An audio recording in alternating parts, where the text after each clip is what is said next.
I'm gonna tell you what. I thank you on behalf of me, and I thank you on behalf of the church. But I thank you on behalf of Elvis, because he gets to bring the word on the heels of that worship. And that's really awesome. He's chomping at the bit. He's wearing his tracksuit, and he's racing to come up here and bring forth the word.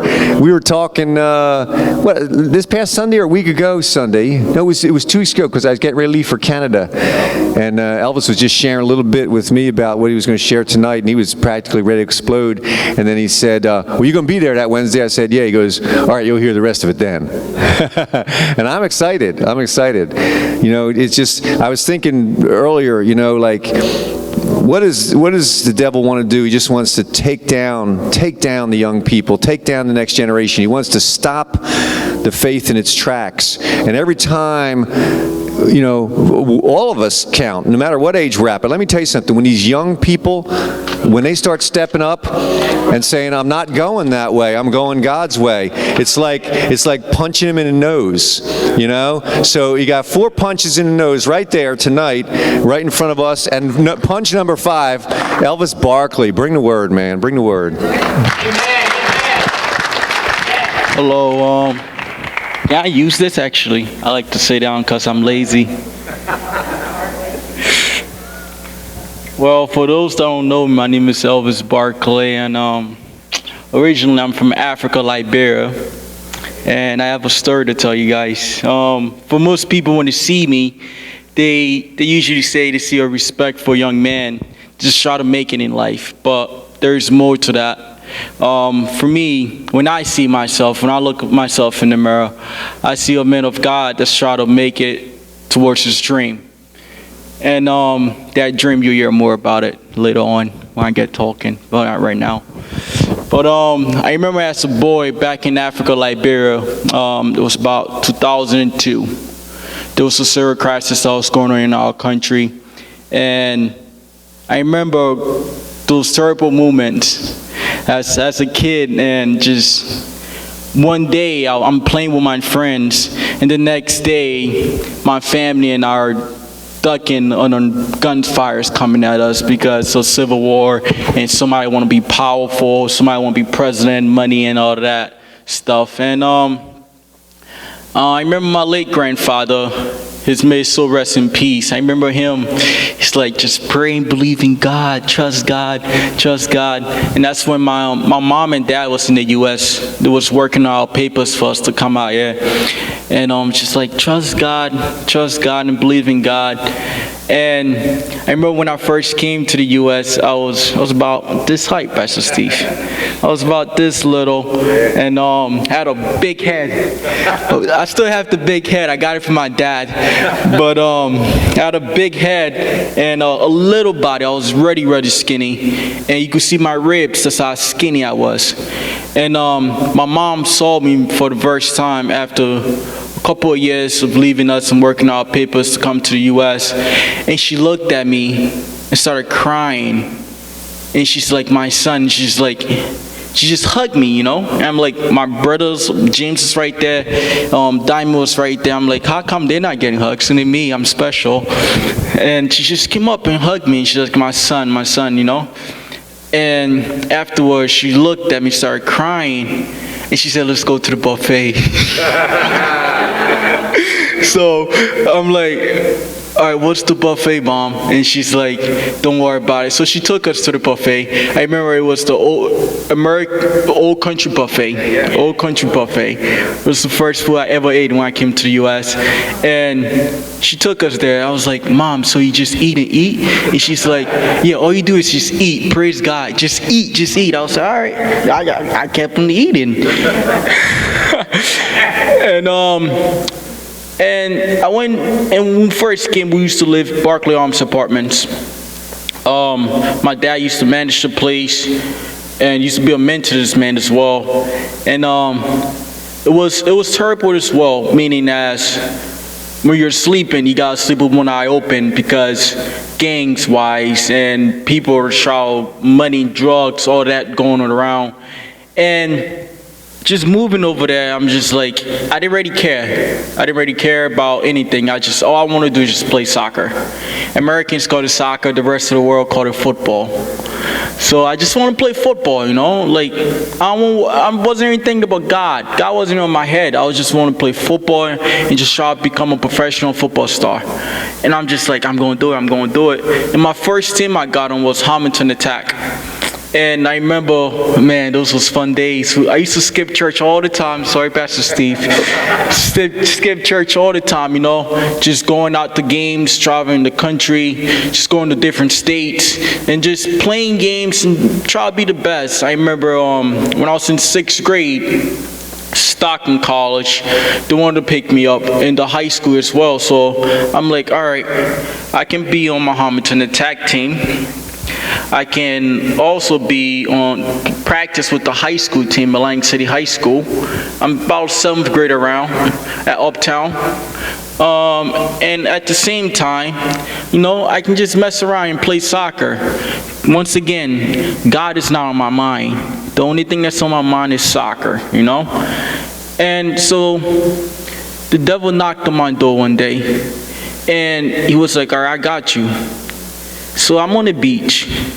My family came over, one of my uncles came over.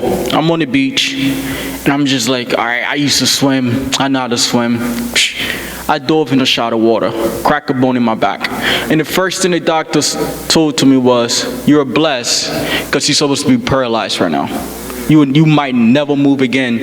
And I remember my mom once again crying.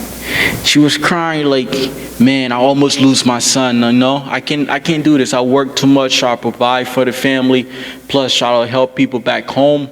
So I'm going to send you to your oldest brother, Shafa, in Minnesota.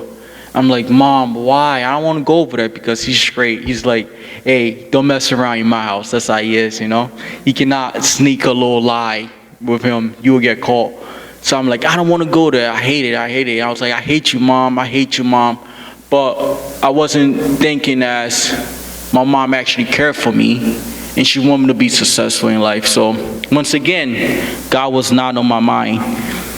But before I left for Minnesota, I used to come up in the church, start getting into God, coming up into the church, and just to come up stage once in a blue mood, Pastor Steve, and somebody give a testimony, I pray for them or everything like that. And people used to like, man, you got something in you. God wants you to do something. God wants you to do something. And at the back of my mind was like, if everybody has a father and mother, who is God's father and mother? It's just always in the back of my mind. So packed my stuff, went to Minnesota. It was fun, but once again, God was not on my mind. The only thing that was on my mind was football, which is soccer in America. Just playing soccer in high school, playing and starting varsity team, just doing good, doing good. And school wasn't really on my mind. And just like, I don't care, I just want to play soccer, So I was doing soccer, basketball, and track freshman year. Then I quit basketball, and I still with track and soccer throughout high school. So I'm just like, all right, I'm going to do this. And that's when it hit me. That's when life hit me. That's when reality hit me. And sophomore year of high school, my mom got cancer. I'm sorry, I should have said from the beginning, I'm the biggest mama's boy in this world. I just love my mom. Amen. And my mom got cancer. I'm just like, what? Like, God, I need you, And I'm just like, when I was saying that, God, I need you, Jesus, I need you, the voice in my head, like, he didn't need me then. Why did he need me now? Because you're going through hard times, You see, that's one thing with this world. We go rushing to God when we're in need of things, but we don't go rushing to him when everything's just perfect. And that's what messed everybody up nowadays. So I remember sophomore year, I'm crying. I'm like, I cannot lose my mom. She had surgery. The doctor said the cancer was in her. They cut out some of her liver, and the doctor said she might not make it, She might not make it. And that's when hope and faith started coming and knocking on my door. Hope and faith started knocking on my door. And I remember after, I think it was conference for track, and I just got naked. I'm just like, God, take me. Take me, don't take my mom. Take me, just, if you're going to take a life, Lord, take my life. Don't take my mom's life, My mama's boy, I'm not thinking about anything. I'm just thinking about my mom. I want my mom to always be happy. And I made God a promise. And the promise I made him, he tests me later on in the future.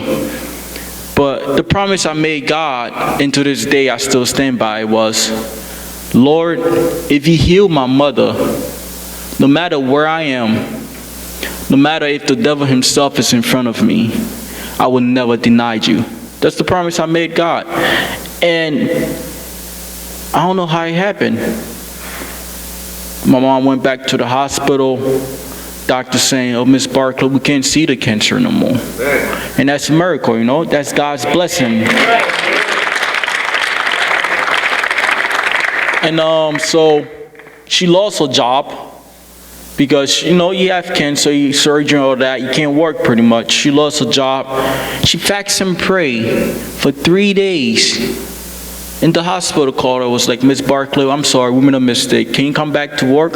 That's God's miracle. Hope and faith started knocking at my door and started blessing God. Like, all right, I see you. You got your thing. You're powerful. All right, I'll follow you. And just got into it. But once again, now it was God, soccer and track. No school still. So I'm in high school. I'm about to graduate. And everybody's like, yeah, I'm going to this college. I'm going to that college. I'm going to do this. I'm going to do this. I'm going to be a Division I athlete. I'm going to be a Division II athlete. I'm going to be a Division III athlete. I'm going to be a JUCO athlete. And I'm just standing there. I'm like, I'm the top 200-meter runner in the state of Minnesota. I love soccer. It's my passion. Where am I going? I had Minnesota, University of Minnesota contacting me. Notre Dame, University of North Dakota contacting me, was like, hey, we'll give you a 4-hour scholarship right now to come run track for us. I said, all right. I went to every football game pretty much at the University of Minnesota for free because the coach wanted me that bad. I was like, yes, I'm going to college. But once again, I went to high school with soccer first. Then sophomore year, God came in the door. Then soccer, then track. Didn't think about school. So I was pretty much graduated, about 3 more months left of high school. Graduating high school with a 2.3 GPA. I'm just like, I sent it off to coach. Coach was like, let's see your GPA. Send everything else to us. So all right. So I sent everything up to him. And he's like, Elvis, we can't really do anything. You're not eligible. I said, what's eligible? What do you mean? It's like, football games I wasn't going to. Basketball games I wasn't going to anymore. And he's like, you can't. We can't pick you up. It's impossible. You got 3 more months left. There's no way you're going to put your GPA above a 2.5 or a 2.5. I'm like, and I cry. I cry, and that's when rejection started coming. But guess what? Every time you go through hard times, trust and believe in God. Pray to Him, and He's gonna make a way. So I'm like, I went to my high school coach for track. I'm like, Coach Grant, it's 3 more months left. I want to go to college. I don't want to just sit around work. I want to go to college. And he's like, well, you can go to a junior college. I was like, I don't want to go to a junior college. I want to go to the big school. I want to go to Division I. My track coach told me that. And I told my soccer coach the same thing. He was like, Elvis, just run track. You're not good enough here for soccer. Division I athletes are too good for you. And I'm like, when he said that to me, I kind of cried because soccer is my passion, you know? It's my life. I live it, breathe it, eat it, sleep it. And my track coach was like, well, I can hook you up with this school in Iowa. It's called Iowa Central. And I was like, all right, what kind of school is it? He goes, it's a 2-year. Pretty much go up there, put up your GPA, run, and see how good you are. So I went to Iowa Central with God now, track, no soccer. That's how it's working so far. Freshman year of college. First 2 weeks of, actually, a month before college could start. I told the track coach, his name was D. Brown, I'm like, hey man, I love soccer. I cannot just give up on my dream. As a boy from Africa, Liberia, I always want to go become a professional soccer star. I cannot give up on my dream. He was like, all right, well, you can do soccer and track at the same time, but it's going to be extremely difficult. And you have to do 18 credits to keep up everything up. I was like, all right, I'll do it. So, fall season about to start. We had a report on campus August 1st. I'm on campus. God, soccer is coming to picture and track now. So for a couple of weeks, everybody's having fun, you know, getting into it. Now, when it's soccer and track, God is not in the picture no more. I started drinking. No, I'm hanging out with the guys. We're playing FIFA. I don't know. Do anybody know what FIFA is? Yeah, we're playing FIFA. I started drinking. Not drinking to get drunk, but you know, we're boys, we're hanging out, playing FIFA, hanging out with everybody. Started drinking. And when I started drinking, I started running slow. When I started drinking, I wasn't going up for every header that was coming my way. I wasn't touching the soccer ball the right way. And I'm just like, I remember freshman year, I was crying to Mom, like, Mom, I'm not doing good. Like, I'm not playing the way I know I can play. And like, I cried to the coach, or like, Coach Ben, I'm not playing the way I want to play. I know this, I don't play like this. I'm not playing strong enough. I'm not running fast enough. It was like, what are you doing different? And I'm just like, all right. So, still in it.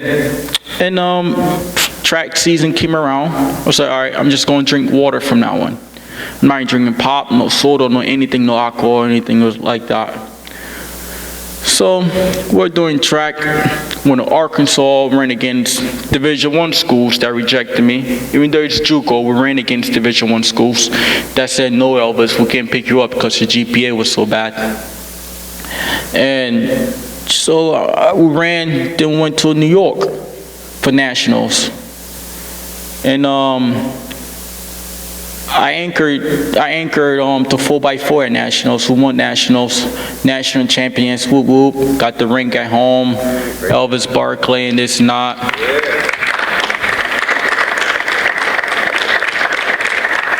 Thank you very much.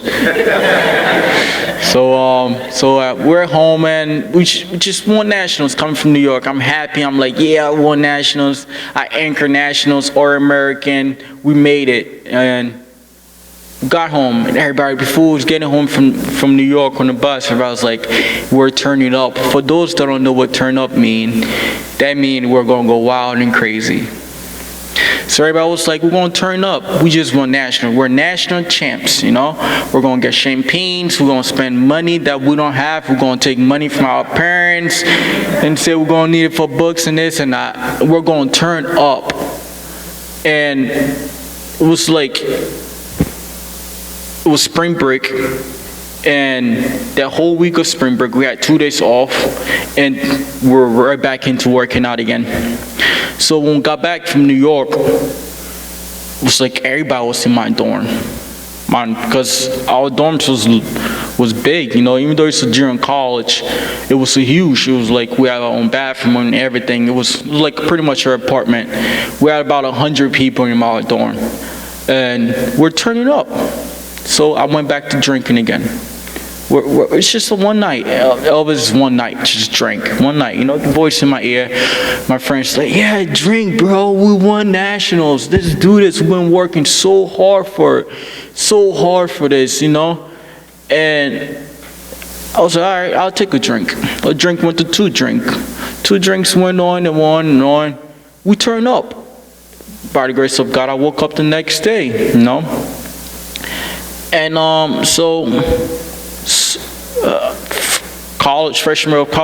freshman year of college, almost got done pretty much. And my teammate from soccer, his name is Michael Mayberry. He got a scholarship to go to Marshall, so that's where he's going this fall. And he came up, he was like, bro, what are you doing this summer? And I'm like, nothing, I'm just gonna go back to Minnesota and work. I need money, you know? I can't ask my parents for money all the time. And he was like, all right, well, I'm going to Chicago. I'm gonna go play. I was like, play what? He was like, play soccer, of course. It's like, all right, what team you're gonna play for? Then he said, I'm gonna play for Chicago and Flando. I was like, what kind of league is that, you know? He was like, PDL. PDL stands for Premier Development League. PDL. I was like, all right, I want to play PDL. Sign me up. It was like, you gotta go for the tryout though. I was like, all right, where is it at? Chicago. I'm about 7 hours away from Chicago. I'm like, how am I going to get to Chicago? So I'm calling up friends and calling up family like, Mom, I need money. There's this tryout coming up, and I want to go to Chicago and see if I can make it. So I leave on Saturday night. This tryout was on Sunday morning at 9 o'clock. So I leave Saturday night about midnight. Drove to Chicago. Got there, it was about 130 kids, pretty much, that went to the tryout. Only 3 people made it. And by the grace of God, I was in the top 1, you know? And it's like, yes, I'm going to play PDL, you know? I'm going to play PDL, thank God. And coach was like, hey, Coach Ben, I told him, I was like, I'm going to play PDL. I'm going to play PDL. I'm going to work my butt off. I'm going to focus. And he's like, well, that's good, but if you want to spend 2 years here, I suggest you take a summer class to just keep everything up, keep up the credits, instead of being here for 2 years and a half. I was like, all right, I'll take a summer class. So I took a summer class. Before I could take my summer class, I didn't know where I was going to stay in Chicago. I don't know where I'm going to sleep, eat, live. I don't know nothing like that. But God has a way of working. I had a random uncle out the blue that lived in Chicago. A random uncle that lived in Chicago. So I'm like, all right, so I called him. I was like, I'm coming to Chicago. I want to play. So I went over there and I was playing, you know. And so I have pretty much what I came to the U.S. with is my status in the U.S. is like I can only stay in the U.S. I can't get out the U.S. That's my status. That's what I have right now in the U.S. And the team was going to Canada. They were going to Canada, and it's like I'm like, I want to go to Canada. I want to go play in Canada, you know. I'm like, I'm going to trust God. I'm going to go to Canada. And coach looked at me and was like, Canadians will let you in the country. Americans will not let you back in that country. And I'm like, yeah, but I want to play. And he's like, we cannot take that risk because you're young. You don't want to just stay over there. You got nobody in Canada to live with. And I'm like, Coach, I'm going. You're not going to say no to me. I am going to Canada. I want to play in Canada. By faith and hope. That's when I started going closer to God. And faith and hope. I'm like, all right, I'm going to go to Canada. Canadians was like, yeah, come on in the country, free. Let's go in the country. We're in the country, we play the game. On the way back to the U.S., that's when it got difficult. Extremely difficult. They asked me like at least 3,000 questions that I didn't even know. I'm like, what's your mom name? My one Barclay. What's your dad name? James Barclay. What's your mom name again? My one Barclay. I'm like, they asked me the same question over and over and over and over again. And the guy looked at me and was like, you're not coming back in here. We don't know. Your papers are not right. You're not supposed to leave the country. You're not following directions. You're not paying attention. And I looked at him and was like, I'm following my dreams. if that means I have to take risks, I'm going to follow my dreams. It's my passion. And for some reason, his boss called him, was like, hey, we need to have a meeting. He was like, all right, whatever, you guys can go. Boss called him out the blue, let's have a meeting. He was like, all right, I trust you guys. He get my stuff. That's how I left Canada and came to the U.S.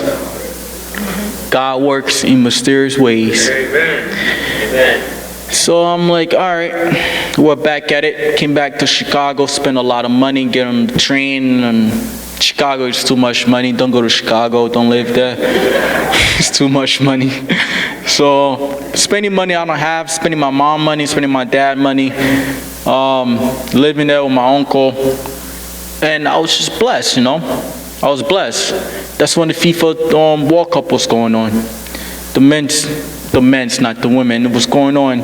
And I remember my friends and family used to always say, hey, you watching the game? Are you watching the game? I'm like, yeah, I'll watch the game. But anytime I turn the game on, something speak to me and say, why are you watching somebody else pursue their dream while you're sitting here? What does that do for you? Why are you watching somebody else pursue their dreams? And I'm just sitting over there, and my sister called me out the blue. That's when the U.S. was playing Portugal. Cristiano Ronaldo, for those that don't know him, he's a quality player. But she called me. She was like, "Are you watching the game?" I was like, "Yeah, no, I'm not watching the game." She's like, "Why? You love soccer." I'm like, "But I don't want to watch somebody else pursue their dream. I want to pursue mine." So I took the soccer ball. I went out on the pitch, the soccer field.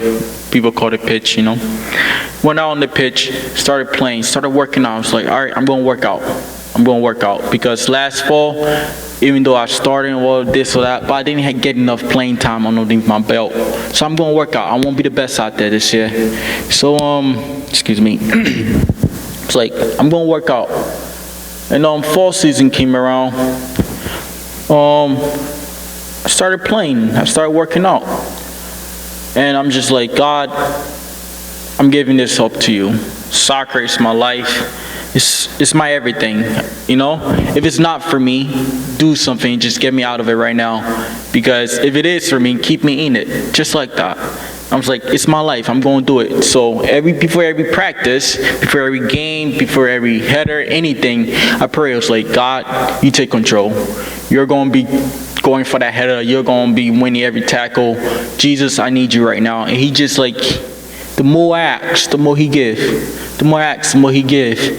But before he give, he told me what he said to me was, you need to stop everything else you're doing and focus on me and soccer only. Nothing else. Me and soccer only. I'm like, so no FIFA then? Just like, no FIFA. Even though it's a soccer game, the only thing you can do is pretty much go to church and play soccer. Just focus on me and soccer only. I said, all right. So I played soccer and I did really good. I played every game.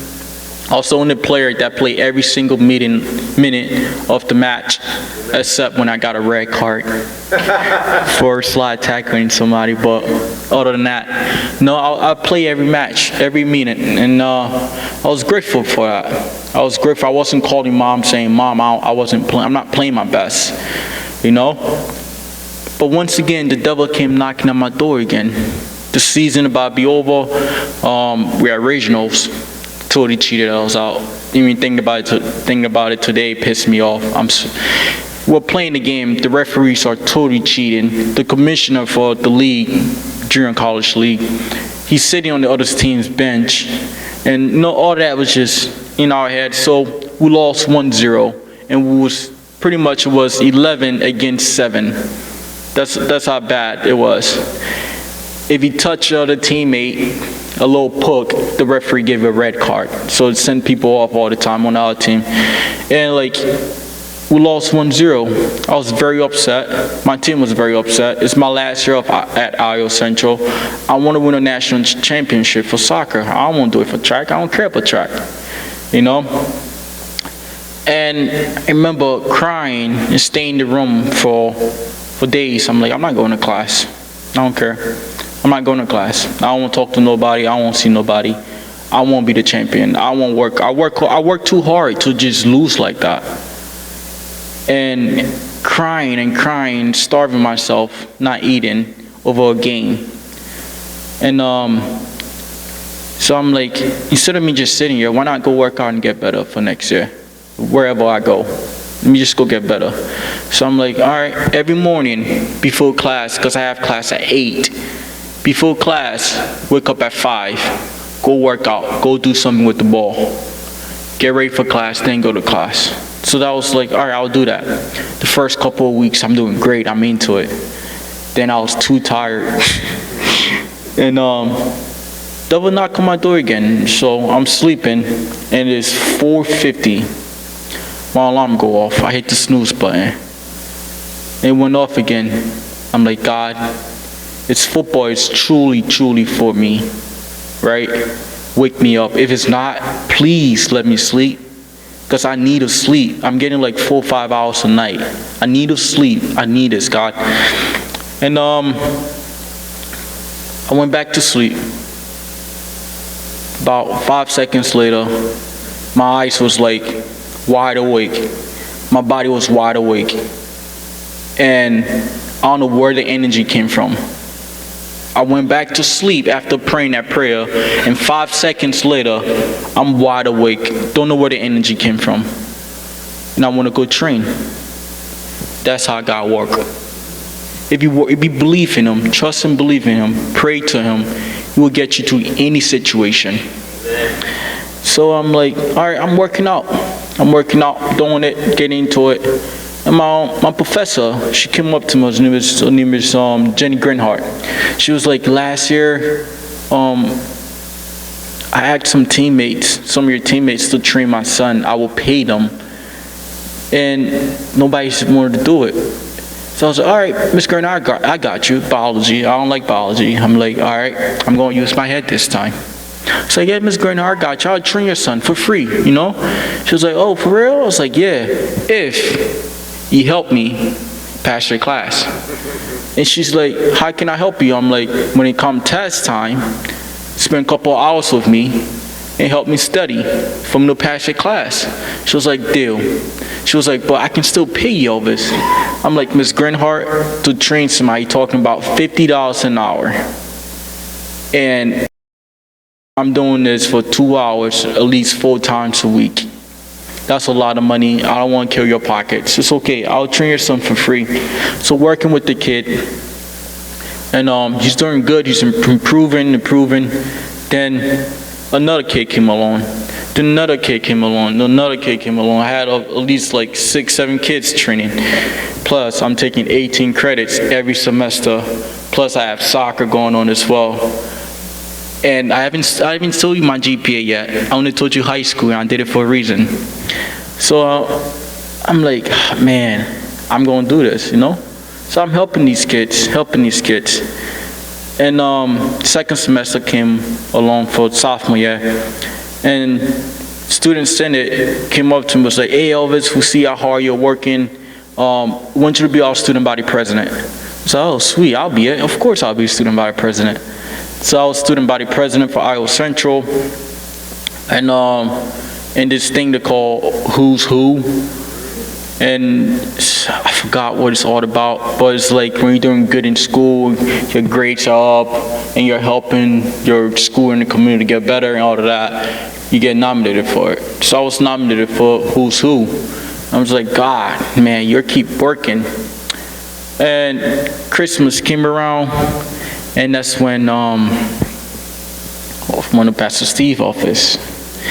And I'm just like, Pastor Steve, the year is almost over.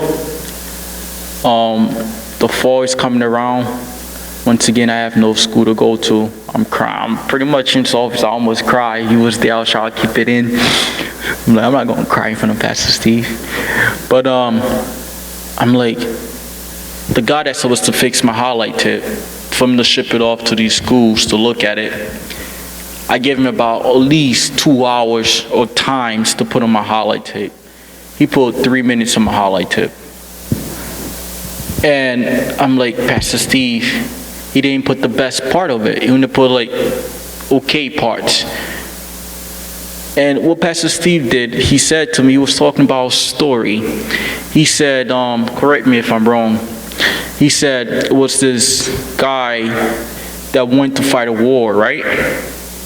And he had thousands of guys with him.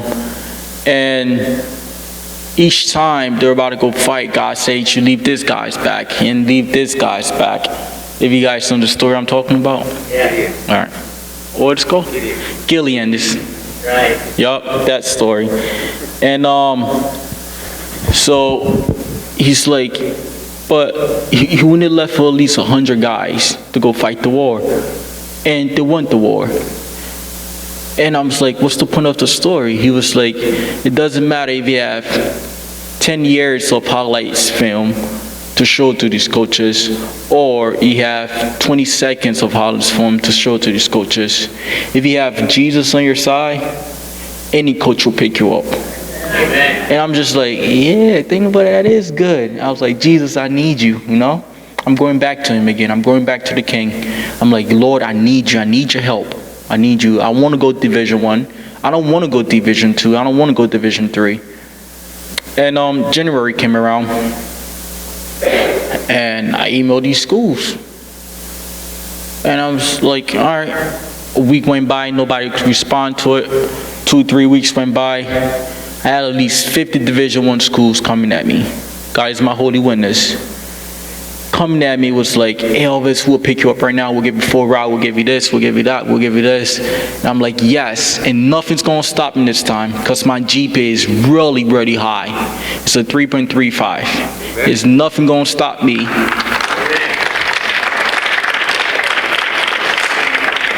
My GPA is not going to stop me. I'm going to go Division 1. I'm going to make it. And I'm like, I'm telling everybody about it. I was like, yes, thank you, God. You know, no, everything I did, I put God first.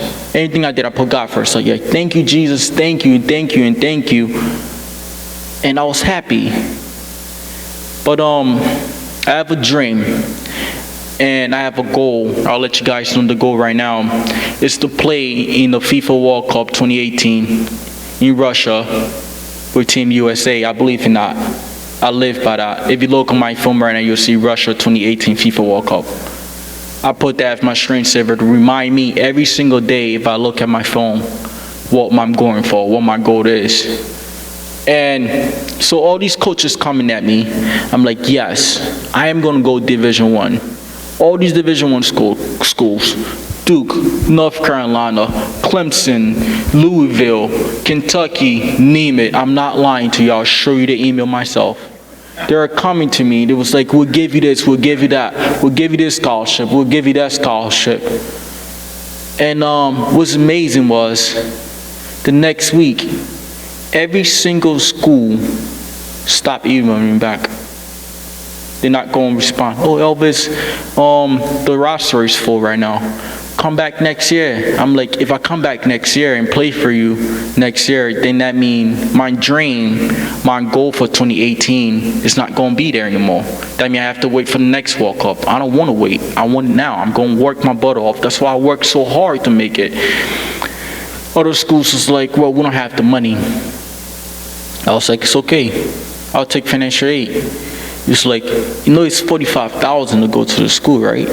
I was like, financial will not cover everything. I'll take a loan. I'm going to become a professional soccer star anyway. I'll pay it off, you know? And the coach was like, no, we just don't have the space for you, Elvis. Every single one, the same story. And I remember crying like a 2-year-old baby, like somebody took a sucker for him, and just crying like, Lord, I need you. I need you, Jesus. I need you. You know this. You woke me up at 5 o'clock in the morning when I wanted to sleep to go work out. I need you. And a couple of weeks went by. Just when April came around, I'm like, it's April, then May, then we're done with school. No school got in contact with me yet. I'm like, all right, I didn't give up. hope and faith. I trusted in God. I was like, I'm going to do this. I'm going to go to Division I. I am going to follow my dream. I am going to be successful because I have worked so hard. But I'm not done working hard. I'm going to keep working. And the funny thing is that each time a coach said, well, we don't want you no more, we don't have money for you no more, the harder I work. The harder I work. April came around, April 1st. My teammate, he texted me, was like, hey man, we hate sometimes when you come to indoor, you're late and you just want to play. You cannot play like that. We already made teams. I'm like, you expect me to just leave class to come play indoor? I can't do that, you know?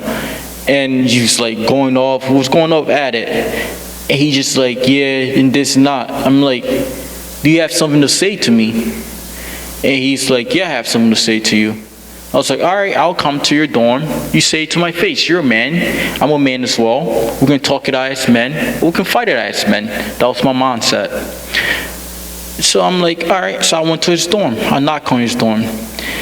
And we're both, honestly, I'm not going to lie to you. We're both just exchanging language. We're just going at each other. Then he says something. You know, like in the movies, when something happened, like you just like, bing, and that everything just zoom out of the whole world. There's nothing there no more. You just blank. He said something to me. He said, you would never make it. You would never be successful. You would never become a professional soccer star. That's what he said to me. And when he said that, I was like, boom, like I couldn't see anything. I was just like, wait, what? I recorded a conversation the whole time. And I'm like, what?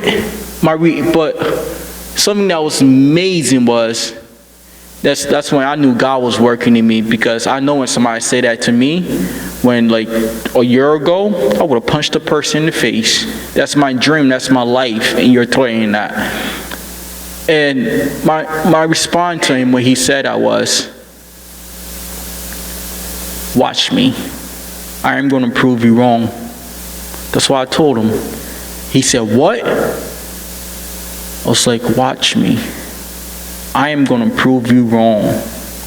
And right from that moment, I just left his dorm, went right upstairs for hours and hours. I started playing with the soccer ball. Hours.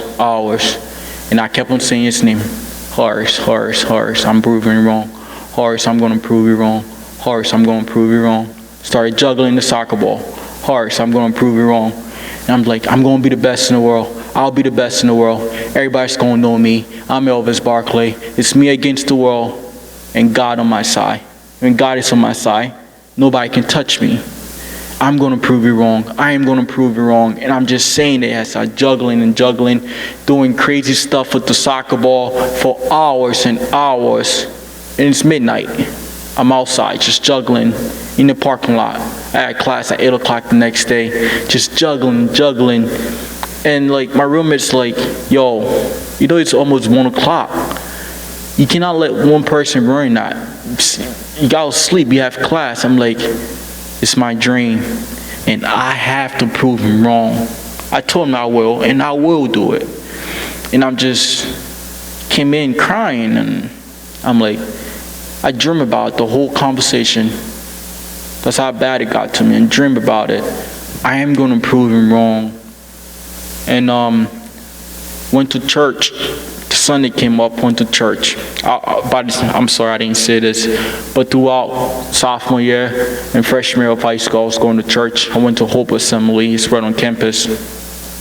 So I went to church, and I'm in church, and a song came on, and you guys sung the song up here, and I was so moved. I forgot what the name for it. It's like, you bear your cross or something. Do you know what I'm talking about? You bear your cross for me or something like that. You guys are singing it. And it came on. And I'm just like, you laid your life down for me, Lord. For me, who am I? For you to live your life for me, you know? And as the song is going, I'm just listening to the lyrics. I'm a crazy worshiper, by the way. When I'm praising God, I don't care who's around. Just back up. I might punch you. I might do this because I'm all over the place. And I'm just like praising God. I'm just into it, face pumping. I am turning up in church, but God's way. And I'm just going and going and going. I'm just like praising Him, praising God. I'm like, Lord, thank you, and just praising Him. And I started crying. I was like, Lord, help me go to school. Please, Lord, I want to go to school. I want to become a professional soccer star. I want to go to a Division I school. And this girl came up to me. Her name was Naomi. I called her sis all the time. She was like a sister to me on campus. And she goes, God want me to let you know to stop worrying and just leave everything up to Him. And I look at her, I was like, wait, what? She's like, God want me to let you know to this day to stop worrying and leave everything up to Him. Then I looked, I was like, do you know what I'm going through right now? Then she was like, I don't care. I don't want to know. That's between you and God. But He just told me to tell you a message, and I'm going to give it to you. So I was like, all right, I'll trust in that. So from that very moment, I stopped worrying about school. I was like, I'm going to go. And April is almost done. For some reason, God works in mysterious ways. My college coach, Iowa Central coach, Coach Ben, and my the assistant coach, they went to Tennessee for no reason to see a soccer game. Went to Tennessee. And this coach was there. He used to play professional for Kansas and this and that. His name is Coach Bo. And they met up with Coach Bo. It was like, hey, we got this guy. His name is Elvis, is this and that. They were talking about me. So, I mean, Jenny Grinhart, biology teacher class. See, what happened? I helped her son so I can answer the phone in her class. So I'm in class, and Coach Ben called me. So I looked at her, she looked at me, she was like, no phone in class. I was like, it's important. She was like, all right, go outside. So I went outside, I answered the phone, and Coach said, somebody's gonna call you. His name is Coach Bo. He's from East Tennessee State University. Whatever he say, do it. I was like, all right, I got you, Coach. Hang up, went in class. The assistant coach called me. Elvis, this guy is big deal. When he calls you, you say, send in your social security number, send it to him. He know what he's doing. He's going to put you somewhere. I was like, all right, Coach, I got it. Coach Ben just told me, I got you, man. I'm not going to ruin it. I got you. I want to go. And I'm in class. So I went back to class. So class is done. I'm telling my buddies, I'm like, yo, Coach got this coach for me. Yeah, I'm going somewhere. And Coach Bo called me. He would say, hello, Elvis. I was like, hello there. How are you? Then he's like, my name is Coach Bo. I was like, hello. Yeah, my coach told me about you. I was like, oh, yeah. And he goes, how would you like to be a Buccaneers? I was like, what is that? No, I don't know what that is. It was like a school, East Tennessee State University. I was like, I would love to. And he was like, you have any school looking at you? And I said, I had schools looking at me. It was like, what school? So I was naming them off and this and that.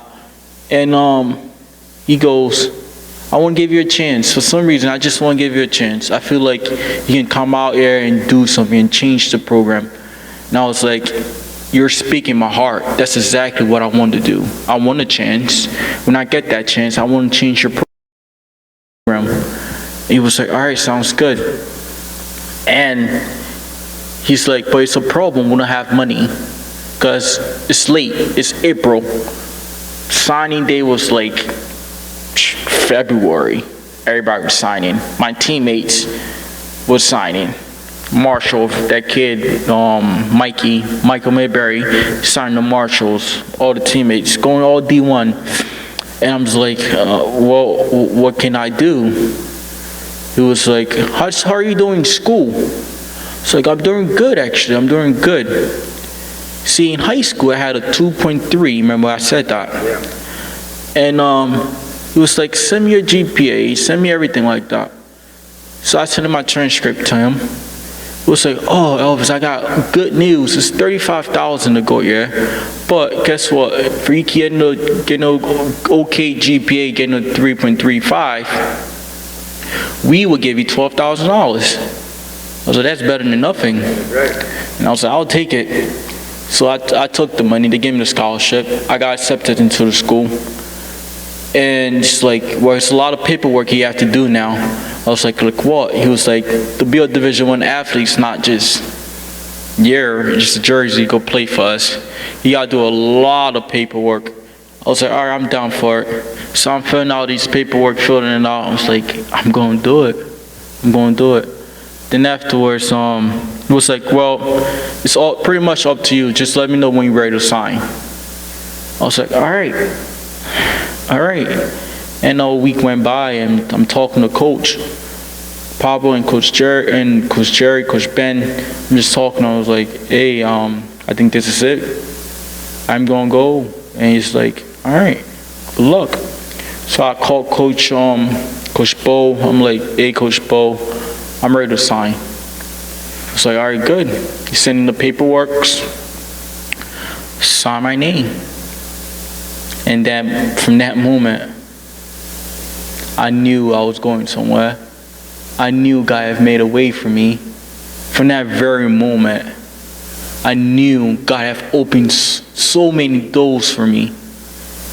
And imagine a little boy, like I said in the beginning, with a big head, skinny, about this tall, is following his dreams, following his goal. And the reason is that God first, King Jesus first, because without him, I would not be here today explaining to you guys about how God have worked in my life and what I have went through, what my family have went through. And so I'm like, yes, I made it. I signed. I'm signing. I'm like, I couldn't believe it myself. And so signing, I had to sign at 3 o'clock. It was for like 30 minutes because we have practice at like 5. So we had to go, everything had to be like super fast. And after I was done signing, Harsh, the kid that said you'll never make it, you'll never go to Division I, he came up to me, he said, I am proud of you. And I looked at him, I was like, I love you, man. Because if it wasn't for the words you told me, I would have probably still be sleeping in bed right now. And I shook his hand, I gave him a hug. I was like, I love you, thank you. You know? It's like, I'm proud of you, keep working. And he apologized. It was like, I'm sorry for even saying that. I'm like, sorry, things happen. I'm sorry for even getting an argument with you, you know? It was like, hey, it's okay, things happen. Now we're close friends. And I'm going to East Tennessee State University to follow my dreams.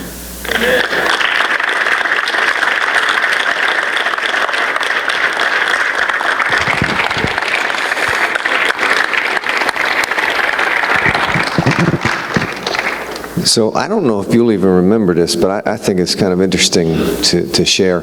Because some people, if you've been with the church for a while, you would know this story. I know Brother Lee, Brother Tom, you guys would know.